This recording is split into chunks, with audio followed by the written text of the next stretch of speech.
Man of masses NTR first pan India hit triple R. నాటు నాటు పాటతో తన పేరు గ్లోబల్ గా రీసౌండ్ చేసింది. 1400 కోట్ల వసూళ్లతో తొలి పాన్ ఇండియా హిట్ తో పాటు నార్త్ ఇండియాలో మాస్ మార్కెట్ పెరిగింది. దేవర హిట్ తో రాజమౌళి సెంటిమెంట్ ని బ్రేక్ చేసే అవకాశం దక్కింది. నిజం చెప్పాలంటే ఈ రెండు సినిమాలే ఎన్టీఆర్ ఫేట్ ని పాన్ ఇండియా లెవెల్లో మార్చాయి. అయినా కూడా ఈ రెండు సినిమాల కంటే వార్ 2నే ఎన్టీఆర్ కెరియర్ లో మోస్ట్ ఇంపార్టెంట్ రోల్ ప్లే చేస్తోంది. దీని రిజల్ట్ తో చాలా వరకు పాన్ ఇండియా హీరోలో తన పేరు నెక్స్ట్ లెవెల్ కి వెళ్ళబోతుంది.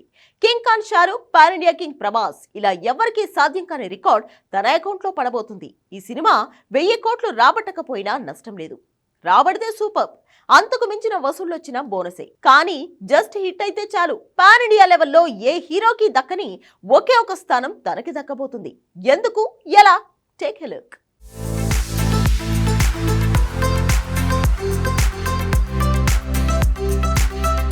ట్రిపుల్ ఆర్ రిలీజ్కి ముందు man of masses NTR market 200 కోట్లు. ఎందుకంటే అరవింద సమేత వీరరాఘవ రాబట్టింది 200 కోట్ల ప్లస్. కాబట్టి కెరియర్లో 200 కోట్ల నుంచి తనని 1400 కోట్ల క్లబ్లోకి అడుగుపెట్టేలా చేసింది మాత్రం ట్రిపుల్ ఆర్ మూవీనే. అంతేకాదు, తనని చరణ్ని గ్లోబల్గా ఫోకస్ చేసింది ఆ మూవీ.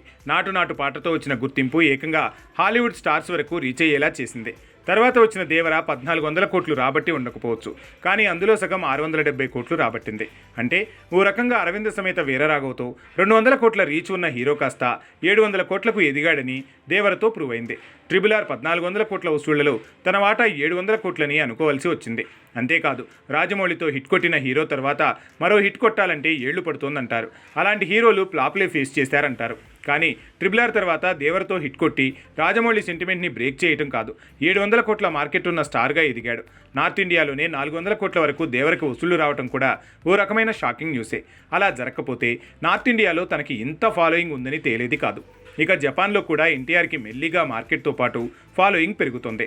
యమదొంగ టైం నుంచే అక్కడ తన సినిమాలు 70 చిన్న స్థాయిలో ఆడేవి. ట్రిపుల్ ఆర్తో నెక్స్ట్ లెవెల్కి వెళ్ళాడు. దేవర తర్వాత వార్ 2తో జపాన్ని షేక్ చేసే పనిలో ఉన్నాడు.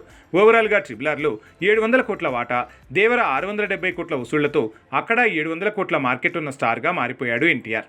ఇప్పుడు వార్ 2 1000 కోట్లు రాబడితే అందులో తన వాటా 500 కోట్లు. అంటే తన జేబులో పడేవి కాదు, తన వల్ల సినిమా ప్రొడ్యూసర్కి దక్కేవి. లేదు, 1500 కోట్ల వసూళ్లు వస్తే ఫస్ట్ టైం ట్రిపుల్ ఆర్ రికార్డ్ని బ్రేక్ చేసినట్టు అవుతుంది. తన వాటాగా 750 కోట్ల ఉన్న మార్కెట్ ఉన్న స్టార్గా పేరు మారుతుంది.